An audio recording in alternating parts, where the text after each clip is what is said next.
आजमगढ़ की ऐतिहासिक सरजमी, जिस सरजमी से आज से नहीं लगातार समाजवादियों को जिस सरजमी का आशीर्वाद रहा, चौधरी साहब जिस सरजमी से प्रभावित रहे और यहां तक कहे कि बागपत छोड़ सकता हूं, आजमगढ़ नहीं छोड़ूंगा। चौधरी साहब के साथ काम करते करते सत्य नेताजी को जो समर्थन आपने दिया, और सच मानो मेरे आजमगढ़ के बुजुर्गों, नौजवान साथियों, मुझे बचपन से नेताजी की जुबान से आजमगढ़ के लोगों का समर्पण पार्टी के प्रति, विचारधारा के प्रति, स्वयं नेताजी के प्रति जो आपका समर्पण रहा, जो आपका सहयोग रहा, जो आपका साथ रहा है। मैं आजमगढ़ की राजनीति में जरूर अभी कुछ ही दिन पहले आया हूं, लेकिन मुझे एहसास है कि आजमगढ़ के लोग किस तरह से नेताजी से प्यार करते रहे। आजमगढ़ के लोगों एमपी बनना, एमएलए बनना, राजनीतिक पद प्रतिष्ठा पाना कोई बड़ी चीज नहीं है। कई बार पार्टी के नाम पे बड़े बड़े लोग पा जाते हैं प्रतिष्ठा, लेकिन सबसे बड़ी चीज है तो जिस क्षेत्र से चुनाव लड़ो, जिस क्षेत्र का प्रतिनिधित्व करो, उस क्षेत्र की जनता की जब तक दिल में न बैठ जाओ तब तक राजनीति के कोई मायने नहीं है। आजमगढ़ वासियों, ये क्षेत्र, ये चुनाव मेरे लिए कोई सांसद बनने मात्र का रास्ता या माध्यम नहीं है। आप सभी के आशीर्वाद से, मैनपुरी और बदायूं की जनता के आशीर्वाद से, नेताजी की असीम अनुकंपा के माध्यम से मुझे सांसद तो 3-3 बार रहने का भी मौका मिल गया। मैनपुरी के लोगों ने भी सबसे कम उम्र में मुझे चुन के भेज दिया था और 14वीं लोकसभा का मैं सबसे यंग एमपी होने का सौभाग्य आजमगढ़ के लोगों, आप सबके सहयोग से मुझे मिला। नेताजी को जब मैनपुरी रखा हुआ, नेताजी ने मुझे बदायूं भेजा और 15 साल तक बदायूं की अनवरत राजनीति मैंने की। और आज मैं फख्र के साथ कह सकता हूं कि चाहे हमारा मैनपुरी क्षेत्र रहा हो, चाहे बदायूं क्षेत्र रहा हो, दोनों ही क्षेत्रों की जनता के बीच पूरा दिलों तक बैठने के बाद आज मैं आपके बीच पूरा अनुभव लेके आया हूं साथी। आजमगढ़ के लोगों में आज आपको भरोसा दिलाता हूं, ये केवल चुनाव जीतना, राजनीति करना, सांसद बनने तक सवाल नहीं है। क्योंकि आप लोग नेताजी के दिनों में बैठे हुए लोग हो, आप लोगों को माननीय अखिलेश यादव जी दिल से मानते हैं, तो मेरा प्रयास होगा, चुनाव तो आप जिता दोगे, मुझे कोई शंका नहीं है। चुनाव जीतने के बाद मेरा प्रयास होगा कि आजमगढ़ के एक एक व्यक्ति के दिल में जब तक स्थान नहीं बना लूंगा तब तक चैन से नहीं बैठूंगा। सत्य नेताजी ने जो राजनीति सिखाई है, कोई राजनीति ऐसी वैसी नहीं सिखाई है कि राजनीति केवल पद पाने का, प्रतिष्ठा पाने का माध्यम हो। ऐसी राजनीति सत्य नेताजी ने मुझे नहीं सिखाई है मेरे साथियों। नेताजी ने राजनीति वो सिखाई जिस राजनीति के माध्यम से एक जनप्रतिनिधि जब तक जनता के सुख में सुखी और दुख में दुखी न रहे तो वो सच्चा जनप्रतिनिधि नहीं हो सकता। सत्य नेताजी ने मुझे सच्चे जनप्रतिनिधि के तौर पे राजनीति करना सिखाया है। और चूंकि आज ये नामांकन का अवसर है, पूरे जिले की 10 विधानसभाओं के जिम्मेदार साथी बैठे हैं, आप ही सबको जाके क्षेत्र में प्रचार प्रसार करके लोगों को मनाना है, समझाना है।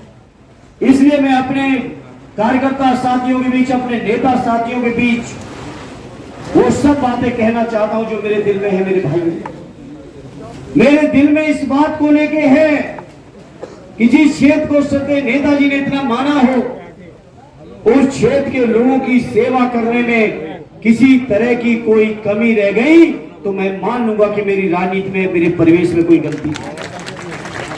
मेरा प्रयास होगा मेरे आजमगढ़ के भाइयों, क्या आप सबकी इतनी दिल से सेवा कर सकूं, आपकी इतनी मेहनत से सेवा कर सकूं, आपकी इतने अपनेपन से सेवा कर सकूं, आप लोगों की जज्बातों के साथ सेवा कर सकूं, ये मेरा ईमानदारी से प्रयास होगा मेरे आजमगढ़ के साथ। आजमगढ़ के भाइयों, ये कोई मामूली सरजमी नहीं है। जहां स्वर्गीय राम बच्चन जी ने समाजवादी झंडे को शुरू किया था, वहीं स्वर्गीय ईश्वर जी को इस मौके पर याद करना मैं नहीं भूलूंगा। आड़ी बलराम यादव जी से लेके आड़ी दुर्गा जी से लेके आड़ी रमाकांत जी, आड़ी आलमबदी साहब से लेके आज की जो हमारे नए नौजवानों की जो एक नई लंबी टीम बन गई है, ये जो टीम है, इस टीम के माध्यम से जो राजनीति हो रही है, मेरा प्रयास होगा कि अपने एक एक साथी को मैं आगे चल के संतुष्ट कर सकूं। मैं आज इस मौके पर मेरे पास शब्द नहीं है। आड़ी कमलेश यादव जी हमारे मंच पर मौजूद है, हमारे बड़े भाई आशीर्वाद देने को। स्वर्गीय बाबूजी राम नरेश जी के बारे में हम लोग गली गली बातें, उनकी बातें करके, उनकी चीजों को याद करके, जहां पुराने लोगों के लिए हम पुराने लोगों से वोट मांग रहे हैं, वहीं स्वर्गीय चंजी जी जैसा शानदार इतिहास जिस क्षेत्र का रहा हो, ऐसे शानदार क्षेत्र की में राजनीति करने का, चुनाव लड़ने का गौरव जब माननीय अखिलेश यादव जी ने दिया है, तो कहीं ना कहीं आजमगढ़ के मेरे भाइयों बुजुर्गों, मेरी जिम्मेदारी बढ़ गई है। और बढ़ी हुई जिम्मेदारी से मैं कभी पीछे हटने वाला नहीं हूं। मैं अपने आजमगढ़ के एक एक साथी को, एक एक व्यक्ति को मैं भरोसा विश्वास दिलाना चाहता हूं। आजमगढ़ मेरे लिए कोई केवल चुनाव का क्षेत्र नहीं है। आजमगढ़ के लोग जो नेताजी के दिलों में बैठे, माननीय अखिलेश जी के दिलों में बैठे, स्वर्गीय राम नरेश जी, स्वर्गीय चंजी जी से लेके स्वर्गीय राम बच्चन जी, स्वर्गीय ईश्वर जी के दिलों में जो बैठे हुए लोग हैं, इन लोगों की जब तक दिल से सेवा न कर दूं, जब तक इस क्षेत्र के लोगों की बहुत ईमानदारी से सेवा न कर सकूं, आजमगढ़ के लोगों, ये मेरे लिए कोई राजनीतिक क्षेत्र नहीं, ये मेरे लिए उस मंदिर के तौर पे है जिस मंदिर की रात दिन पुजारी सेवा करता है। पुजारी बन के आपकी सेवा धर्मेंद्र यादव जिंदाबाद, धर्मेंद्र यादव जिंदाबाद। तरीके से पुजारी नाथों की सेवा करता है। आजमगढ़ के लोग हमारे लिए देवतुल्य हैं। केवल इसलिए देवतुल्य नहीं है कि मैं चुनाव के मैदान में हूं, बल्कि देवतुल्य में भी इसलिए है क्योंकि आजमगढ़ के लोग नेताजी के दिल में बैठे। जो नेताजी के दिल में बैठा वो कैसे मेरे लिए देवतुल्य नहीं होता। इसलिए मेरे आजमगढ़ के लोगों, लड़ाई तो आप जिता चुके हो, और लड़ाई केवल आप नहीं, लड़ाई तो पूरे प्रदेश के और देश के लोग मिलके आड़ी अखिलेश यादव जी को जिता चुके हैं। इस बात का पूरा यकीन है। अपने साथियों की भी जब तक दिलों की बातें नहीं होंगी, तब तक ये कार्यक्रम अधूरा रह जाएगा। इसलिए मैं आजमगढ़ के साथियों आपको बताना चाहता हूँ, जहां आपकी मुझे दिल से सेवा करनी है, वही समाजवादी झंडा जो आजमगढ़ वालों ने कभी झुकने नहीं दिया, उस झंडे को और बुलंद करने में कोई कमी नहीं रखूंगा। ये मैं आपको